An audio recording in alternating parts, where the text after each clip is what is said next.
الحمد لله نحمده ونستعينه ونستغفره ونؤمن به ونتوكل عليه ونعوذ بالله من شرور أنفسنا ومن سيئات أعمالنا من يهده الله فلا مضل له ومن يضلله فلا هادي له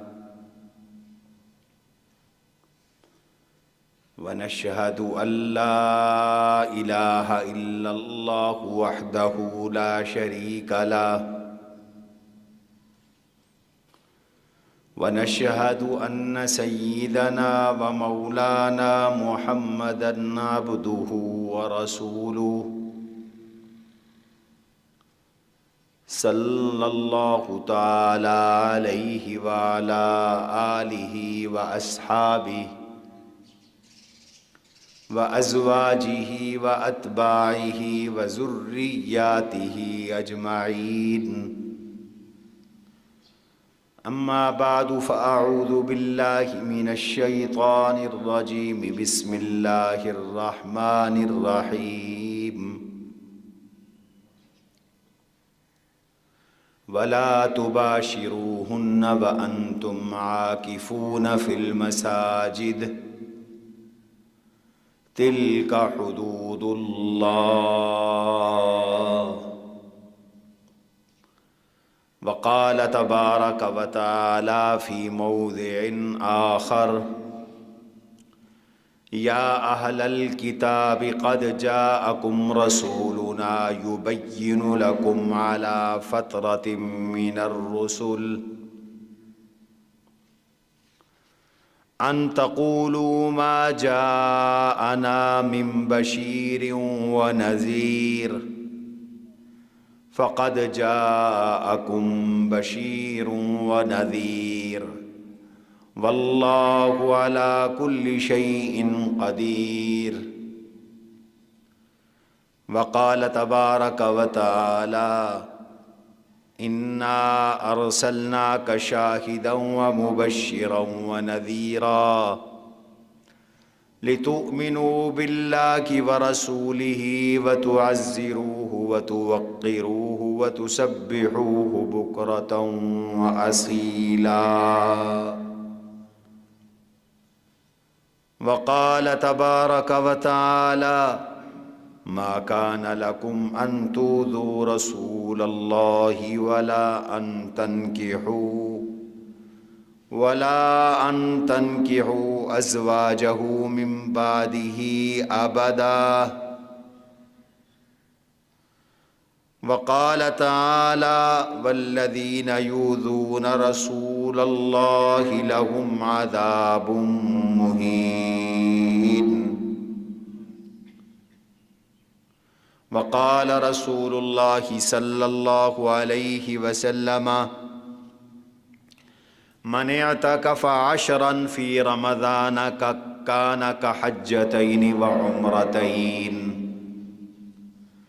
وقال رسول الله صلى الله عليه وسلم من اعتكف يوما ابتغاء وجه الله عز وجل جعل الله بينه وبين النار 3 خنادق أبعد مما بين الحافيتين أو كما قال رسول الله صلى الله عليه وسلم اللهم صل على سيدنا ومولانا محمد وعلى آل سيدنا ومولانا محمد وبارك وسلم.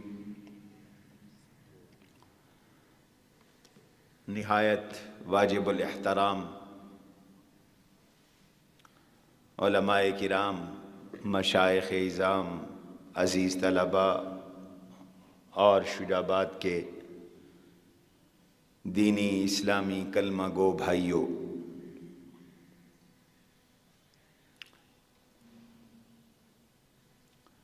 آج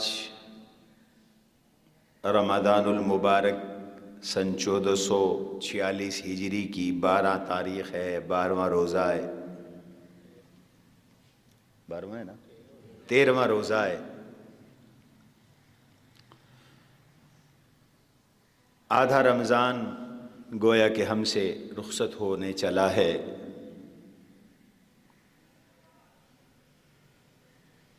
دوسرا عشرہ شروع ہے اور تیسرے عشرے تک ہم پہنچنے والے ہیں۔ آج کی اس مجلس میں ایک تو تیسرے عشرے کے خصوصی احکام کے بارے میں آپ حضرات کے سامنے کچھ معروضات پیش کی جائیں گی،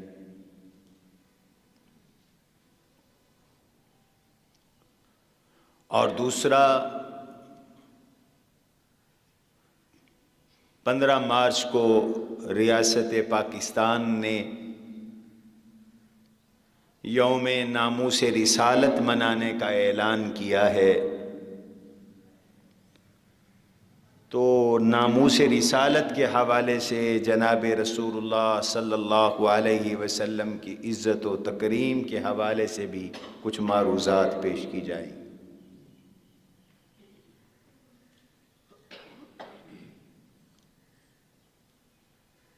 رحمت عالم صلی اللہ علیہ وسلم کے رمضان المبارک کے معمولات میں سے ایک اہم ترین معمول آخری عشرے میں اعتکاف کا تھا۔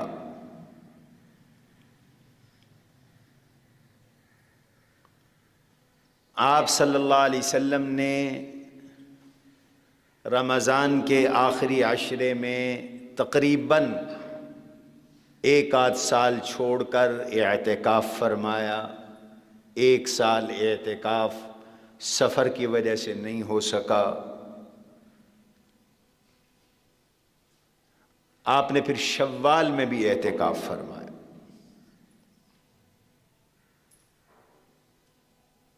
ایک سال آپ نے 20 دن اعتکاف فرمایا۔ ایک سال آپ نے پہلے عشرے میں اعتکاف فرمایا، دوسرے عشرے میں اعتکاف فرمایا، پھر خیمے سے سر نکال کر صحابہ سے فرمایا کہ جو میرے ساتھ اعتکاف میں ہے وہ اگلا عشرہ بھی اعتکاف کرے، چونکہ مجھے اطلاع دی گئی ہے لیلۃ القدر رمضان کے آخری عشرے میں ہے۔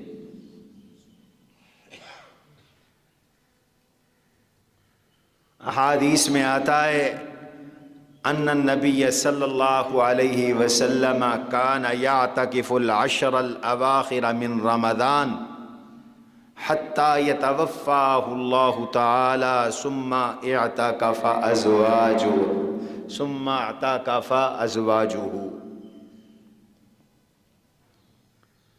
حضور رمضان کے آخری عشرے میں اعتکاف فرماتے تھے اور وفات تک یہ معمول رہا، اور اس کے بعد آپ کی ازواج مطہرات بھی اعتکاف فرماتی رہیں۔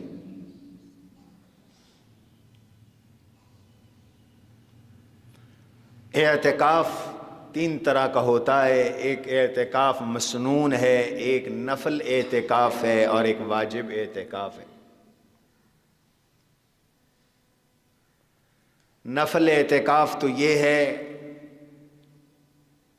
کہ آپ جب بھی مسجد میں تشریف لائیں اعتکاف کی نیت کر لیں۔ اس اعتکاف کے لیے روزے کی شرط نہیں ہے، روزہ ضروری نہیں ہے۔ آپ 5 منٹ مسجد میں بیٹھے، 5 منٹ کا اعتکاف ہے، آدھا گھنٹہ بیٹھے، آدھا گھنٹے کا اعتکاف ہے، گھنٹہ بیٹھے، گھنٹے کا اعتکاف ہے۔ جب بھی مسجد میں آئیں نیت اعتکاف فرما لیں۔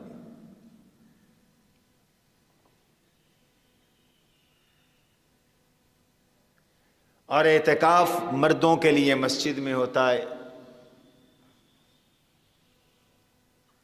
وقوف سے ہے، اور اعتکاف کا معنی ہوتا ہے ٹھہرنا، مسجد میں ٹھہرنا۔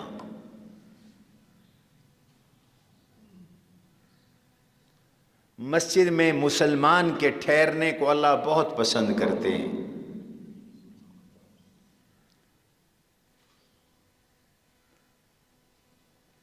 مسجد میں رہنے والا شخص حضور صلی اللہ علیہ وسلم ارشاد فرماتے ہیں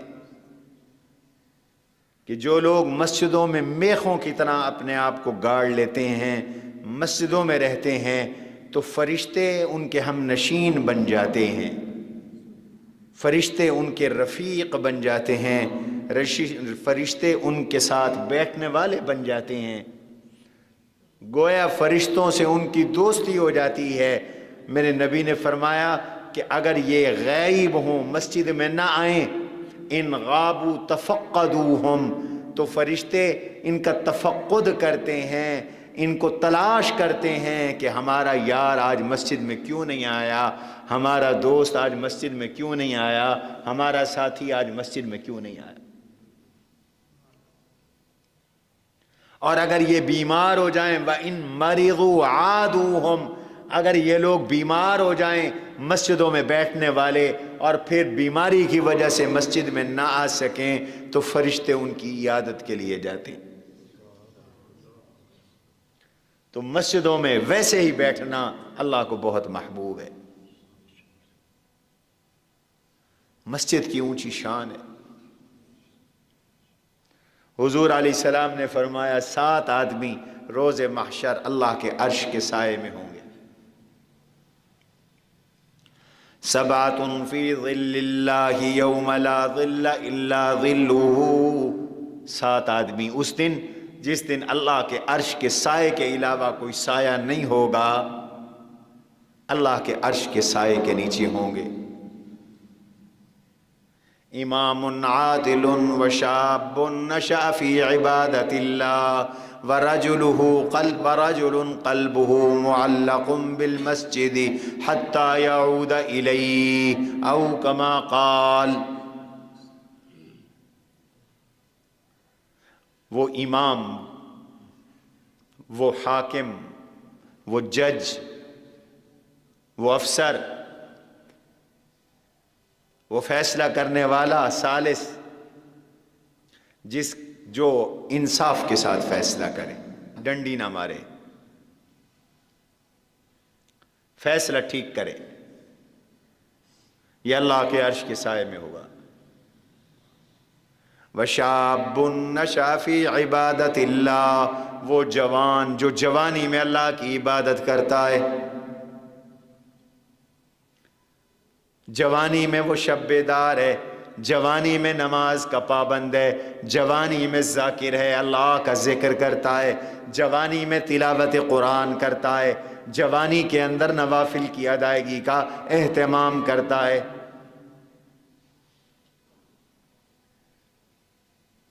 وہ ایام شباب میں بھی اللہ کی عبادت کرتا ہے، ایسا جوان اللہ کو بہت پیارا ہے، اللہ عرش کے سائے کے نیچے اسے جگہ عطا کرے۔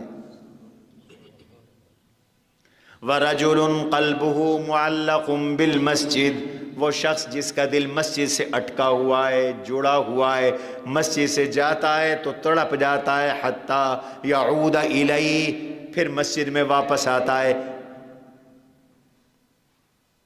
اور اعتکاف مسجد میں ٹھہرنے کا نام ہے۔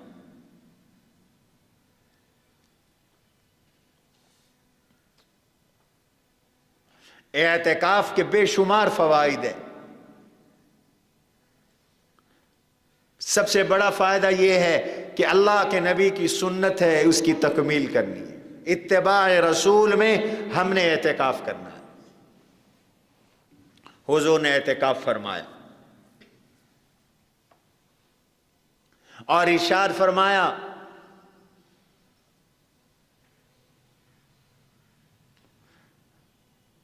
من اعتکف 10 فی رمضان کان کحجتین وعمرتین، جس نے رمضان میں اعتکاف مسنون کیا اللہ اس کو 2 حج اور 2 عمروں کا اجر اور ثواب عطا فرمائیں گے۔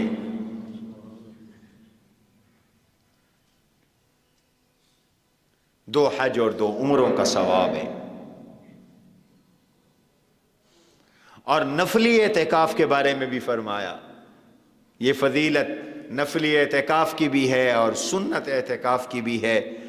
من اعتکف یوما ابتغاء وجہ اللہ عز وجل جس نے ایک دن اللہ کی رضا کے لیے اعتکاف کیا، صرف ایک دن کا اعتکاف کیا اللہ کی رضا کے لیے، جعل اللہ بینہ وبین النار ثلاثۃ خنادق، اللہ اس کے اور دوزخ کے درمیان 3 خندقوں کا فاصلہ کر دیں گے، اور ایک خندق ابعد ما بین الحافیتین، زمین و آسمان کے درمیان جتنا فاصلہ ہے اتنی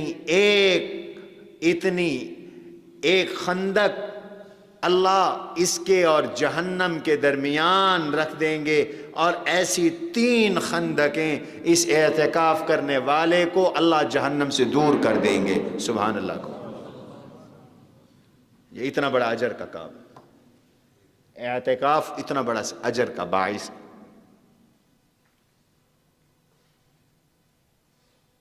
اور جس نے 9 دن اعتکاف کیا، 10 دن اعتکاف کیا تو 30 خندق، 9 دن کیا تو 27 خندق وہ جہنم سے دور ہو گیا۔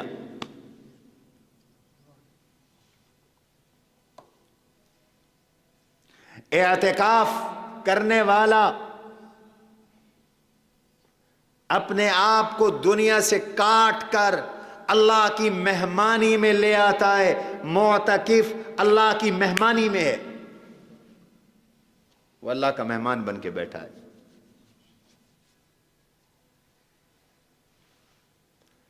جس طرح لوگ بادشاہوں کے مہمان بنتے ہیں، امراء کے مہمان بنتے ہیں، معتکف اللہ کا مہمان ہے۔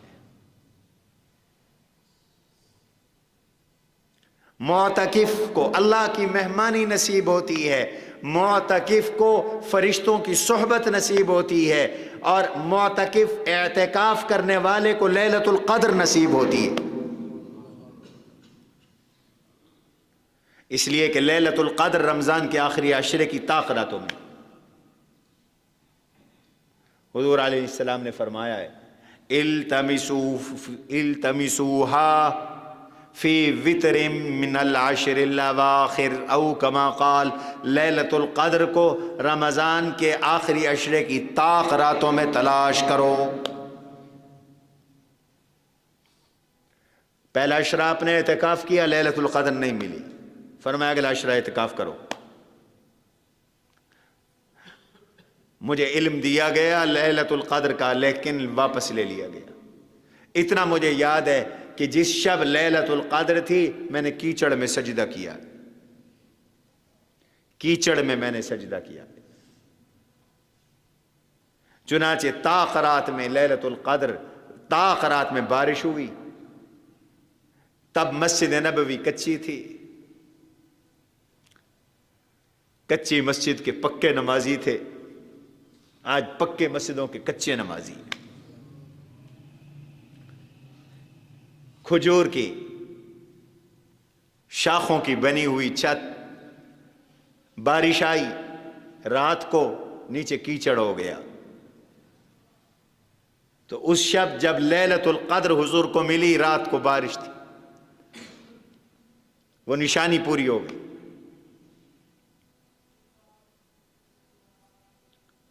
اور اعتکاف کرنے والا تو مسجد میں اعتکاف کرتا ہے، اور مسجد میں اعتکاف کی وجہ سے وہ نماز عشاء بھی جماعت کے ساتھ ادا کر رہا ہے، وہ نماز تراویح بھی ادا کر رہا ہے، نماز فجر بھی جماعت کے ساتھ ادا کر رہا ہے، تو گویا اس کو لیلۃ القدر نصیب ہو گئی۔ وہ جس شب بھی ہوگی اس کو مل گئی لیلۃ القدر۔ معتکف کو لیلۃ القدر نصیب ہوتی ہے، لیلۃ القدر عطا ہوتی ہے، یہ لیلۃ القدر کا پانے والا ہوتا ہے۔ اعتکاف کرنے والا اللہ کی مہمانی میں ہوتا ہے، اعتکاف کرنے والا گناہوں سے بچ کر نیکیوں کے ماحول میں ہوتا ہے۔ گھر سے باہر ہیں 100 گناہ ہو جاتے ہیں۔ حضور نے فرمایا اعتکاف کرنے والے کے مزے کیا ہیں؟ یعتکف السیئات، وہ گناہوں سے بچ کر آیا ہے۔ بد نظری ہوتی تھی، اب محفوظ ہو گیا، غیبت سنتا تھا، اب محفوظ ہو گیا، گالیاں بکتا تھا، اب محفوظ ہو گیا، کسی سے لڑائی جھگڑا اب محفوظ ہو گیا، گناہوں سے بچ گیا ہے معتکف۔ اب سوال پیدا ہوا، بہت سی نیکیاں ایسی تھیں جو اعتکاف میں نہیں ہو سکتی، یہ پہلے کرتا تھا، مثلا جنازے پڑھنے جاتا تھا، کسی مریض کی عیادت کرنے جاتا تھا، خدمت خلق کرنے جاتا تھا۔ حضور نے فرمایا جو اس کے معمولات تھے، نیکی کے جو معمولات ہیں مسجد سے باہر کے، اللہ اس کا اجر بھی اس کو عطا فرما دیتے ہیں، اور یہ گناہوں سے بھی بچا رہتا ہے، یہ گناہوں سے بھی محفوظ رہتا ہے۔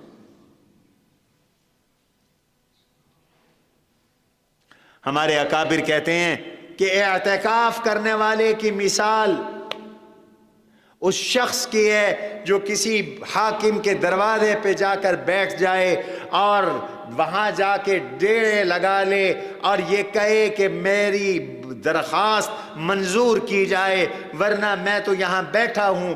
آج کل کی اصطلاح میں اس کو دھرنا دینا کہتے ہیں، لوگ جا کر دھرنا دے کے بیٹھ جاتے ہیں، کوئی اسلام آباد میں دھرنا دیتا ہے، کوئی بلوچستان کے کوئٹہ میں دھرنا دیتا ہے، کوئی لاہور میں دھرنا دیتا ہے، کوئی تھانے کے آگے دھرنا دیتا ہے، کوئی ڈی سی صاحب کے دفتر کے آگے دھرنا دیتا ہے۔ معتکف اللہ کے دروازے پہ دھرنا دے کے بیٹھا ہے، پروردگار تو بخشے گا، میں یہاں سے جاؤں گا، تو میری دعاؤں کو قبول کرے گا، تو میں یہاں سے جاؤں گا۔ یہ اعتکاف کے مزے ہیں۔ معتکف دربار الہی میں در خداوندی پہ بیٹھا ہوا ہے، اور 10 دن کا عرصہ کوئی چھوٹا عرصہ ہے، اور پھر اسی میں لیلۃ القدر بھی آ رہی ہے، راتوں کی عبادت بھی آ رہی ہیں، دنوں کی عبادتیں بھی آ رہی ہیں۔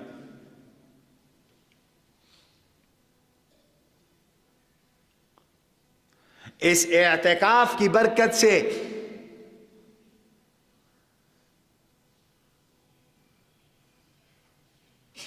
اعتکاف کرنے والا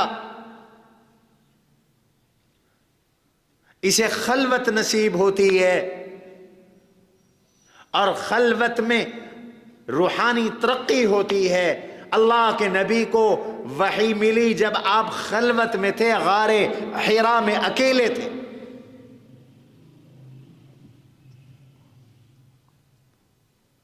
اس کے دن اور رات عبادات میں گزر رہے ہیں، اس کا ایک ایک لمحہ اجر کا ہے، ایک ایک لمحہ ثواب کا ہے۔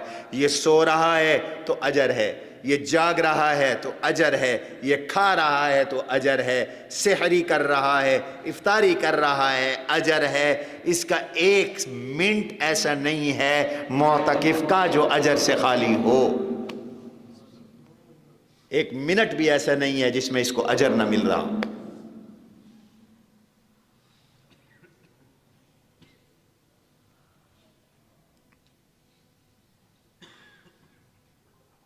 اخروی فائدے بھی، جہنم سے دوری ہو گئی،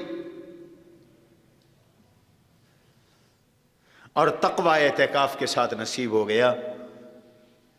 اور یہ مہینہ تو دیا ہی ہمیں اس لیے گیا، میں نے گزشتہ سے پیوستہ جو میں عرض کیا تھا، تاکہ ہمیں تقوی نصیب۔ یا ایھا الذین آمنوا کتب علیکم الصیام کما کتب علی الذین من قبلکم لعلکم تتقون۔ روزے رکھو تاکہ تمہیں تقوی پیدا ہو، تمہارے اندر تقوی آئے۔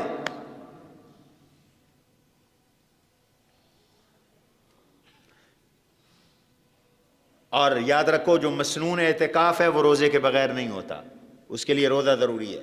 اگر خدا نخواستہ کوئی اعتکاف میں ہے اور اس کا روزہ رہ گیا، کسی بھی وجہ سے رہ گیا، عذر اور بیماری کی وجہ سے بھی رہ گیا، تب بھی اس کا اعتکاف برقرار نہیں رہے گا، اعتکاف ختم ہو جائے گا۔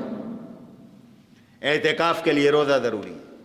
اب روزے کے ساتھ جب یہ اعتکاف کر رہا ہے تو اس میں تقوی پیدا ہو رہا ہے، اللہ کی طرف سے اس کو تقوی کی دولت نصیب ہو رہی ہے۔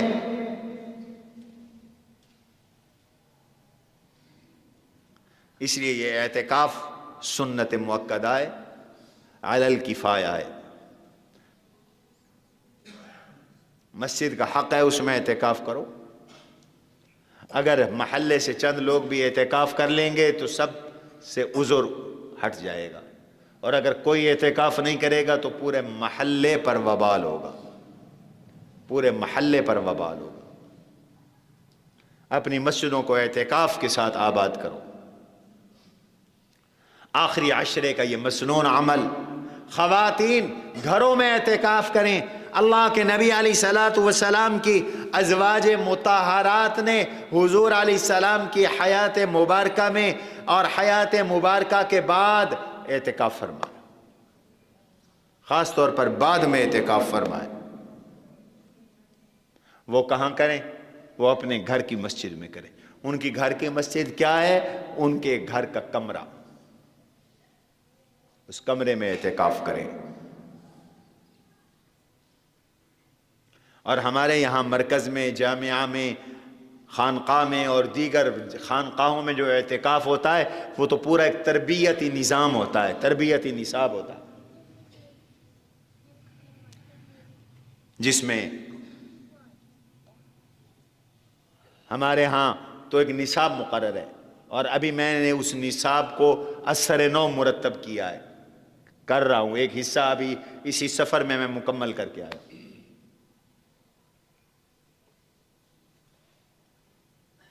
اس میں دین کی بنیادی تعلیم, نماز اور قرآن کریم کی تعلیم, نماز کی عملی مشق, نماز کا ترجمہ, ضروری دینی عقائد, عبادات کا طریقہ, اسلامی اخلاق, اسلامی آداب, اس کا حلقے لگتے ہیں اعتکاف کے اندر باقاعدہ, اللہ کے فضل و کرم سے. یہاں تو موٹی موٹی دینی تعلیم بھی اور تربیت کا ایک ماحول بھی نصیب ہوتا ہے. اس لیے مستند علماء کی سرپرستی میں اعتکاف کرو. اپنے اپنے محلے میں بھی اعتکاف کر سکتے, اور اگر تربیت کی نیت سے گھر سے دور کہیں اعتکاف کرنا چاہو تو کر سکتے ہو.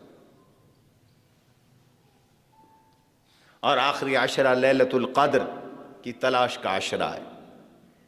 طاق راتوں میں بطور خاص عبادات کا اہتمام کرو, صدقوں کا اہتمام کرو. ہمارے یہاں اعتکاف کے اندر تو طاق راتوں میں خاص معمولات ہوتے ہیں اللہ کے فضل و کرم سے. جو صاحبان اعتکاف کرنا چاہیں وہ اپنی باقاعدہ یہاں دفتر میں رجسٹریشن کروائیں گے, شناختی کارڈ جمع کروائیں گے, کہ ریکارڈ رکھنا ضروری ہے. ملک کے حالات آپ دیکھ رہے ہیں, کتنے دکھ اور افسوس کی بات ہے کہ پوری ایک ٹرین کو یرغمال بنا لیا, بے گناہ لوگوں پہ حملہ اور بے گناہ لوگوں پہ فائرنگ, بم بلاسٹ, کتنے لوگ شہید ہو گئے. ہماری کتنے فوج کے جوان شہید ہو گئے, بے گناہ لوگ شہید ہو گئے, اور وہ بھی رمضان المبارک میں. ہم بھرپور مذمت کرتے ہیں اس حملے کی. ہمارا شہید آباد تو زیادہ متاثر ہے. اس ٹرین میں بھی شہید آباد کے لوگ تھے.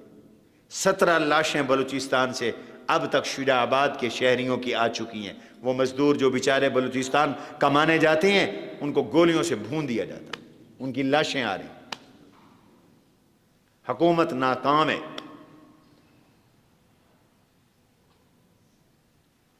اللہ اس ملک کو امن عطا فرمائے, آمین کہو, اور اس ملک کے دشمنوں کو خائب اور خاسر فرمائے. رمضان توبہ اور استغفار کا مہینہ ہے. اللہ سے توبہ کرو, استغفار کرو.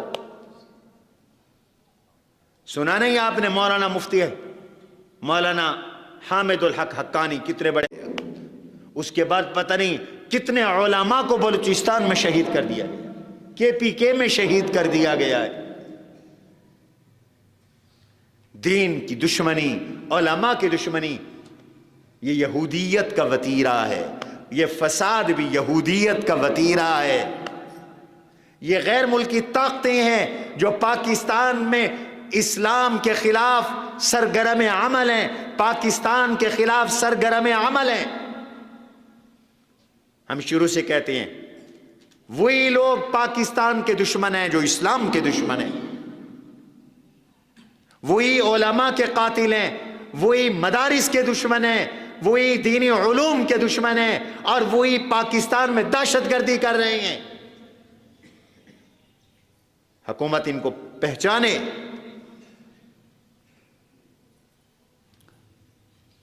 قرآن کہتا ہے یہ تاریخ یہودیوں کی ہے، وہ نبیوں کو بھی شہید کرتے رہے، وہ علماء کو بھی شہید کرتے رہے۔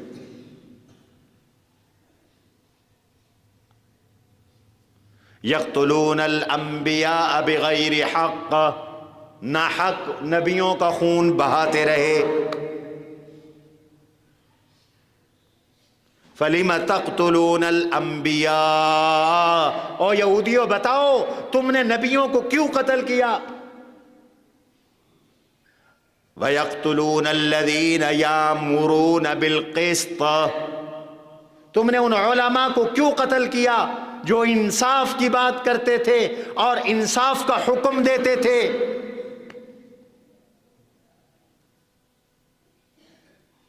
اور یہ فساد، یہ دہشت گردی، یہ بھی منافقت ہے، نفاق اور کفر کی نشانی۔ وَإِذَا تَوَلَّى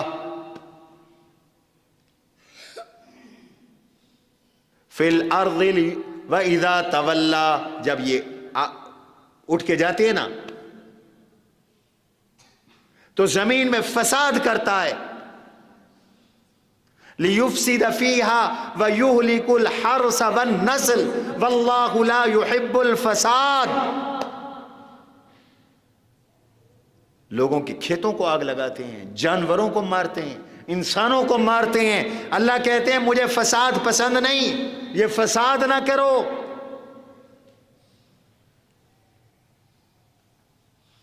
اور وہی طبقہ ہے جو پاکستان میں بد امنی پھیلا رہی ہیں، دہشت گردی کر رہے ہیں، مذہب کے خلاف اقدامات کر رہے ہیں، کروا رہے ہیں۔ وہی طبقہ اب پاکستان پہ زور دے رہا ہے کہ ناموس رسالت کا قانون ختم کرو، یعنی حضور کے گستاخوں کو کھلی چھٹی دے دو، وہ جو چاہیں بک بک کرتے رہیں اللہ کے نبی صلی اللہ علیہ وسلم کے خلاف۔ اس لیے باقاعدہ حکومت نے اعلان کیا ہے کہ 15 مارچ یوم تحفظ ناموس رسالت کے طور پر منایا جائے گا۔ قیامت قریب ہے، پاکستان اسلام کا قلعہ ہے، انہیں اسلام سے دشمن ہے، اس لیے پاکستان کے بھی دشمن ہیں۔ اور ہمارے یہ حکمران یا ان کے دباؤ میں آ جاتے ہیں۔ اگر آپ کا عوامی دباؤ نہ ہوتا تو یہ قانون ناموس رسالت بھی بدل چکے ہوتے۔ اس دباؤ کو برقرار رکھنا ہے۔ کیوں؟ رسول اللہ صلی اللہ علیہ وسلم ہماری ریڈ لائن ہے، حضور علیہ السلام ہماری ریڈ لائن ہے، آخری سرحد ہے، جو اس کو کراس کرے گا ہم آپے سے باہر ہو جاتے ہیں۔ ہم مسلمان اس کو برداشت نہیں کر سکتے، اس لیے کہ میرے نبی کے مجھ پر احسانات، آپ کے نبی پہ آپ پر احسانات، امت کے نبی کے امت پر احسانات، اور میرے آقا کے اس کائنات پر اتنے احسانات ہیں کہ اگر اللہ کے نبی صلی اللہ علیہ وسلم کی رحمت اور نبوت اور رسالت نہ ہوتی، خدا کی قسم آج ہم جانوروں سے بھی بدتر ہوتے۔ ہمیں جو کچھ ملا حضور سے ملا ہے، ہمیں جو کچھ ملا حضور نے علیہ السلام کی برکت سے ملا، ہمارے اللہ نے دیا۔ میں تم سے پوچھتا ہوں، بتاؤ قرآن کس کی برکت سے ملا؟ اونچا بولو۔ حضور کی برکت سے۔ آج قرآن کی بہار ہے، رمضان میں قرآن پڑھ رہے ہو، جو نسخہ ہدایت ہے وہ قرآن، جو نسخہ شفا ہے وہ قرآن، جو ہماری موعظت ہے وہ قرآن، جو ہمارا آئین ہے وہ قرآن، جو ہمارا دستور ہے وہ قرآن، جو ہماری معیشت ہے وہ قرآن، جو ہماری معاشرت ہے وہ قرآن، جو ہماری سیاست ہے وہ قرآن، جو ہمارا نظام حیات ہے وہ قرآن، جو ہمارا نظام آخرت ہے وہ قرآن، جو ہمیں اللہ کا راستہ بتاتا ہے وہ قرآن لانے والے میرے آقا ہیں۔ قرآن حضور لائی ہے، حضور ہماری ریڈ لائن ہے۔ روزے کے ساتھ بیٹھے ہو، روزہ حضور لائے، جمعے پہ آئے ہو، جمعہ اللہ کے نبی نے عطا کیا، نماز ملی حضور کی برکت سے، روزہ ملا حضور کی برکت سے، حج ملا حضور کی برکت سے، احکام زکوٰۃ ملے حضور کی برکت سے، لوگوں رحم ملا حضور کی برکت سے، شفقت ملا حضور کی برکت سے، غمخواری ملی حضور کی برکت سے، انسانیت سے محبت ملی حضور کی برکت سے، علم ملا در نبی سے، ہمیں عمل ملا در نبی سے، اور ہمیں احساس اور شفقت ملا حضور کے دروازے سے، اور ہمیں انسانی شناخت ملی اللہ کے نبی کی برکت سے۔ میرے تو اکابر کا عقیدہ ہے کائنات بنی حضور کی برکت سے، اللہ کے نبی کی برکت سے۔ حضور نہیں تھے تو یہ دنیا جاہلیت کا گڑھ تھی، انسانی شکل میں درندے تھے، ہم انسان بنے حضور کی برکت سے۔ قرآن کہتا ہے، شکر کرو اللہ کا، یا اہل الکتاب قد جاءکم رسولنا یبین لکم علی فترۃ من الرسل ان تقولوا ما جاءنا من بشیر ونذیر۔ اہل کتاب، قد جاءکم رسولنا، ہمارے رسول تمہارے پاس آئے، حضور تشریف لائے، محمد عربی صلی اللہ علیہ وسلم تشریف لائے، علی فترۃ من الرسل، جب رسولوں کا سلسلہ رکا ہوا تھا، منقطع تھا، عیسیٰ علیہ السلام کے بعد 550 سال 600 سال کے عرصے تک کوئی نبی نہیں آیا تھا۔ عیسیٰ علیہ السلام کے بعد 550 سال تک کوئی نبی نہیں آیا۔ دنیا جہالت کا گڑھ بن چکی تھی، کوئی برائی ایسی نہیں جو برائی بن سکتی ہو اور وہ اس زمانے میں نہ ہو۔ خدا کو چھوڑ کر لوگ بتوں کے پجاری تھے، بیت اللہ میں 360 خدا رکھے تھے، بت رکھے تھے،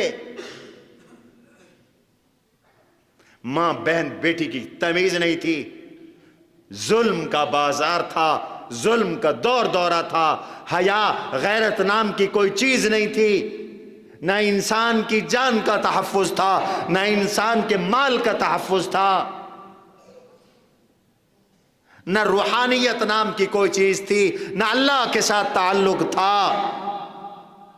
بس دیکھنے میں انسان تھے، حقیقت میں لوگ جانوروں کی طرح زندگی گزارتے تھے، درندوں کی طرح زندگی گزارتے تھے۔ تو کرم ہوا رب کا، اللہ کے نبی آئے، دنیا میں انقلاب آیا۔ وَمَا أَرْسَلْنَاكَ إِلَّا رَحْمَةً لِّلْعَالَمِينَ، کائنات پہ رحمت برس پڑی۔ آج ہمارا یورپ سے جھگڑا یہی ہے، وہ کہتے ہیں اللہ اور نبیوں کی بات نہ کرو، ہم اپنے من کے مطابق زندگی گزاریں گے، خواہشات کے مطابق زندگی گزاریں گے، اور وہ زندگی گزارتے گزارتے گزارتے جانوروں سے بدتر ہو گئے ہیں۔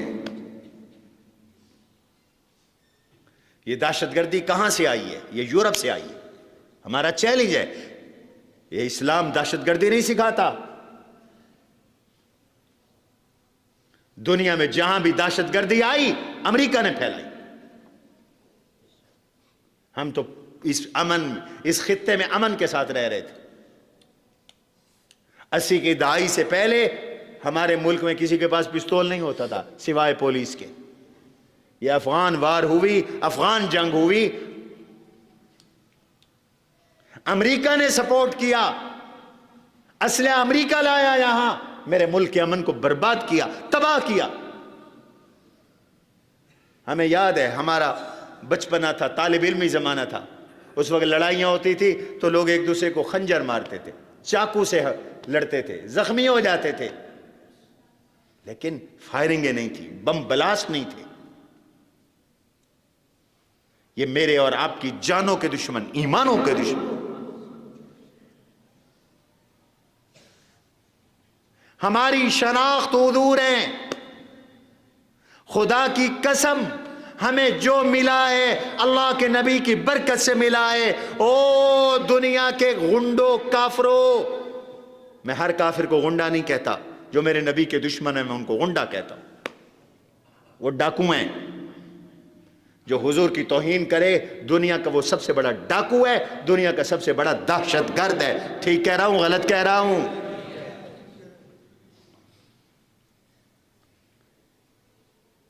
ان الذين يحاربون الله ورسوله ويسعون في الارض فسادا ان يقتلوا او يصلبوا او تقطع ايديهم وارجلهم من خلاف او ينفوا من الارض ذلك لهم خزي في الدنيا ولهم في الاخره عذاب عظيم۔ جو اللہ رسول سے جنگ کرتے ہیں، گستاخ، اللہ کے گستاخ۔ آج یہ یورپ والے اللہ کے بھی گستاخ ہیں، خدا کا انکار کرتے ہیں، اور ان کے کاسلیس پاکستان میں ملحد پیدا ہو گئے جو اللہ کے وجود کے منکر ہیں، کہتے ہیں خدا ہے ہی نہیں، نعوذ باللہ من ذالک۔ کھلے عام سوشل میڈیا پہ کہا جا رہا ہے اللہ ہے ہی نہیں، یہ مولویوں کی بنائی ہوئی بات ہے۔ کہاں ہے خدا؟ ہمیں دکھاؤ۔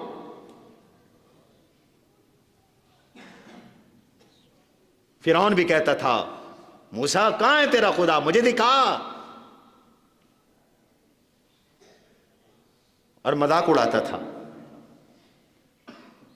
اس کا ایک وزیر تھا حامان، اسے مذاق اڑایا، حامان سے کہا یا حامان ابن لی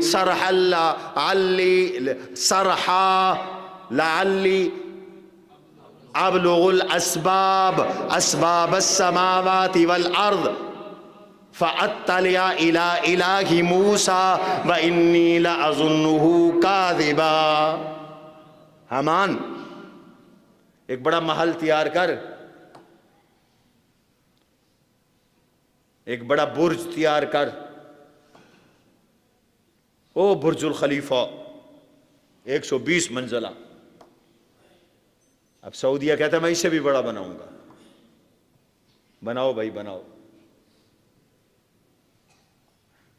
حضور نے فرمایا قیامت کی نشانی یہ ہے کہ ننگے بدن، ننگے پاؤں اونٹوں کے چرانے والے لوگ بادشاہ بن جائیں گے اور بڑی بڑی عمارتوں پہ فخر کریں گے۔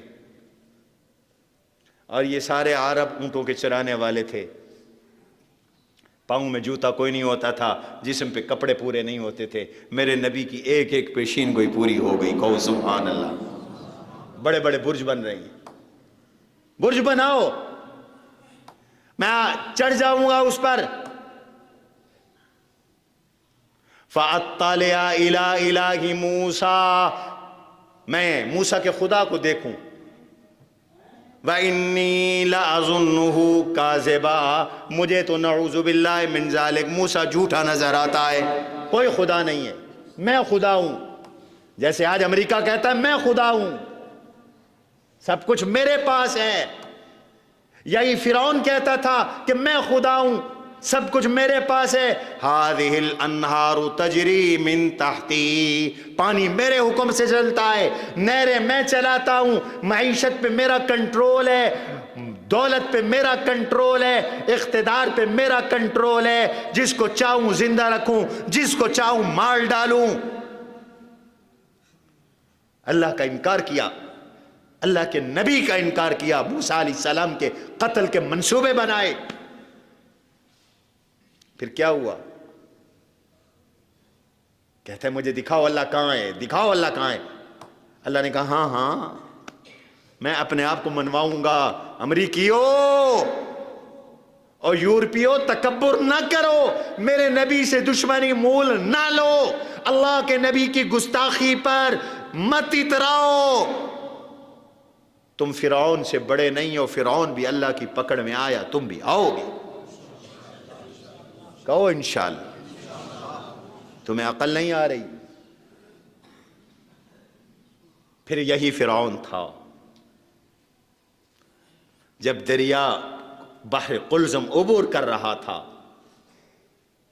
اسی فلسطین میں موسیٰ علیہ السلام تشریف لے گئے، مصر سے ہجرت کر کے،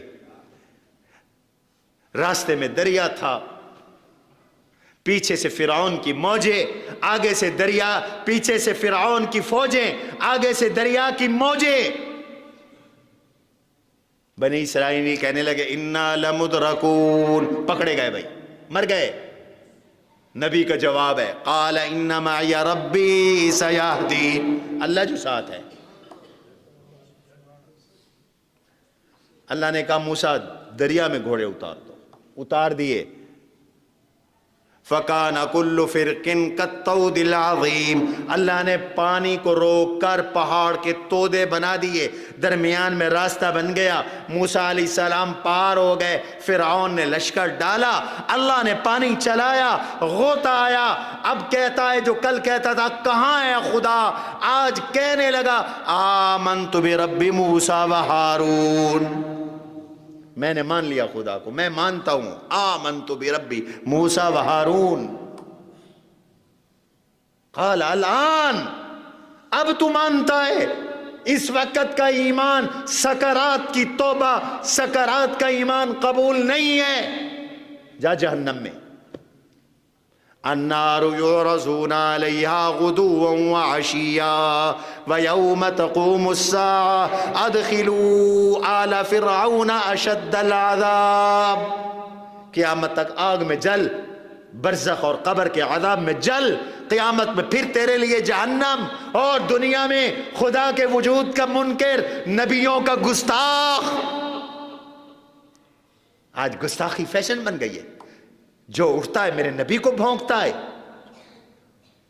ڈالر کھانے کے لیے پاکستان کی سرزمین پر جو میرے نبی کے نام پر رمضان میں مارد وجود میں آئی، یہاں رہ کر پاکستان کی نعمتیں کھاتے ہو، بھونکتے ہو رب کو، بھونکتے ہو رب کے نبی کو، اللہ کے رسول کو، برداشت نہیں کیا جائے گا۔ خدا کی پکڑ میں آؤ گے، اللہ کے بندوں کی پکڑ میں آؤ گے۔ تم نے ملک کو برباد کر کے رکھ دیا ہے۔ 15 مارچ یوم تحفظ ناموس رسالت کا دن ہے،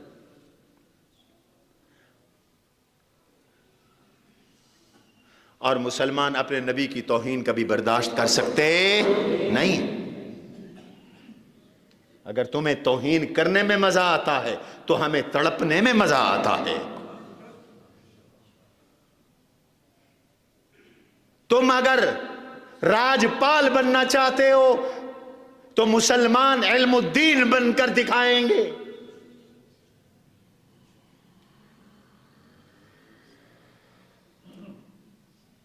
یہ آہستہ آہستہ آپ کو عادی بنانا چاہتے ہیں توہینوں کا، اس لیے اب صحابہ کی گستاخیاں بڑھ گئی ہیں۔ اب اور تو اور سنائے کہ ہائی کورٹ سندھ نے کئی گستاخوں کی ضمانتیں منظور کر لی۔ اے ججو، اپنی عدالتوں کا وقار خراب نہ کرو، خدا رسول کے دشمن نہ بنو۔ دیکھا نہیں تھا پچھلے چیف جسٹس صاحب نے ختم نبوت کے بارے میں جھول والا فیصلہ دیا، قوم اٹھی، اللہ نے اس کو توفیق دی، اب تو ہم اس کو سلوٹ کرتے ہیں۔ فائد عیسیٰ، اس نے سجدہ صاحب کیا اور فیصلہ واپس لیا، اللہ اور بندوں کی پکڑ سے بچ گیا۔ ججو، پولیس افسروں، حکمرانوں، تم بھی ایماندار ہو، ایمان کا تقاضا ہے کہ جس نبی کے امتی بن کر جج بنے ہو، افسر بنے ہو، اس نبی کی لاج رکھو، اس نبی کی لاج رکھو۔ یہ ملک حضور کا صدقہ ہے، حضور کے کلمے کے نام پہ بنا ہے۔ اگر اللہ کے نبی کے کلمے کے نام پہ یہ ملک نہ بنتا تو نہ میں اس منبر میں بیٹھتا، نہ کوئی پولیس افسر ہوتا، نہ یہاں کے جج ہوتے۔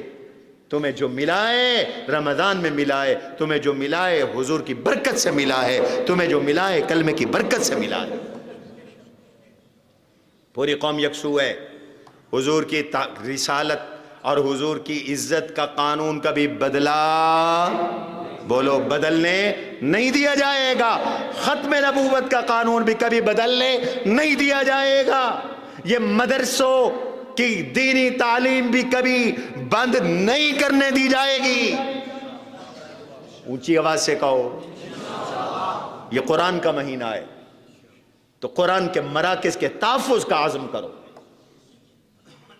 ان تمام کندھوں پر وفاق المدارس نے پورے صوبے کی ذمہ داری رکھ دی ہے، پنجاب کی نظامت میرے ذمہ لگا دی گئی ہے، تو میرا فریضہ بنتا ہے اب میں اعلانیہ کہوں کہ قرآن اور حدیث کی تعلیم کا ہر صورت میں تحفظ کیا جائے گا انشاءاللہ۔ اس لیے کہ آج میں بیان کر رہا ہوں تو مدرسے نے مجھے پڑھایا ہے۔ آپ کے مصلی پر شام کو کھڑے ہو کر جگہ جگہ اگر حفاظ قراء تراویح سناتے ہیں تو یہ کالجوں نے پیدا کیے، یونیورسٹیوں نے پیدا کیے، کس نے پیدا کیے بتاؤ؟ دینی مدارس نے پیدا کیے۔ آپ کو مفتی دینی مدارس دے رہی ہیں، علماء دینی مدارس دے رہی ہیں، آپ کی بچیوں کو حیا شرم کی چادر آپ کا جامعہ فاروقیہ اور دینی مدارس دے رہا ہے۔ انہوں نے عورت کو ہتھیار کے طور پہ استعمال کیا اور پاکستان میں بے حیائی کو فروغ دے کر اربوں ڈالر انویسٹمنٹ کی اللہ نے بچیوں کے مدارس کھڑے کر دیے۔ وہ چاہتے تھے یہاں اریانی ہو، یہاں روڈوں پر میری بیٹیاں میری بچیاں جب مدرسوں سے پڑھانے آ رہی ہوتی ہیں جا رہی ہوتی ہیں تو حجابوں کے اندر ایک ایمان کی جھلک پورے شہر پہ نظر آ رہی ہے۔ یہ برکت دینی مدارس کی ہے۔ تو 15 مارچ یوم تحفظ ناموس رسالت کا دن ہے اور ہم حکومت کے ساتھ ہیں، اس معاملے میں ہم ساتھ ہیں، اور حکومت نے جو یہ اعلان کیا ہم اس کو خیر مقدم کہتے ہیں۔ حکومت کی ہر بات بری نہیں ہوتی، اچھی بات کو اچھا کہنا چاہیے۔ ہم ان لوگوں میں سے نہیں ہیں جو جنونی ہیں، ہر بات کو برا کہو، ہر بات کو برا کہو۔ قرآن کہتا ہے دشمن جو ہے نا دشمن، اس کے بارے میں بھی عدل کرو۔ اور ہماری تو کسی سے کوئی دشمنی نہیں ہے، سارے مسلمان ہمارے بھائی ہیں۔ ہم تو اگر کبھی کوئی بات کرتے ہیں تو اصلاح کے لیے کرتے ہیں، خدا کی قسم ہم کسی کے بدخواہ نہیں ہیں، ہمارا کسی سے جھگڑا نہیں۔ تو حکومت نے 15 مارچ کو یوم ناموس رسالت منایا، ہم اس کا خیر مقدم کرتے ہیں، حمایت کرتے ہیں، عہد کرتے ہیں۔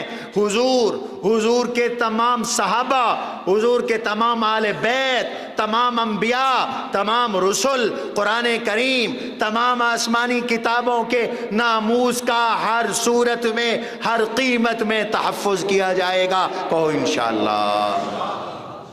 اللہ تعالی ہمیں اس پہ عمل کی توفیق نصیب فرمائے۔ یہ بھئی اعتکاف فارم ہے، جن حضرات نے اعتکاف کرنا ہو یہ نماز کے بعد لیتے جائیں، ان کو پر کر کے دیں۔ انشاءاللہ ہماری اس خانقاہ میں سحری افطاری کا ہماری طرف سے انتظام ہوگا، اور تعلیم کا انتظام ہوگا، تربیت کا انتظام ہوگا، ایک عمر مقرر ہوگی، اس کے لیے قوانین اور ضابطے ہوں گے، ان کو فالو کرنا پڑے گا۔ وما علینا الا البلاغ المبین۔ سنتیں ادا کر۔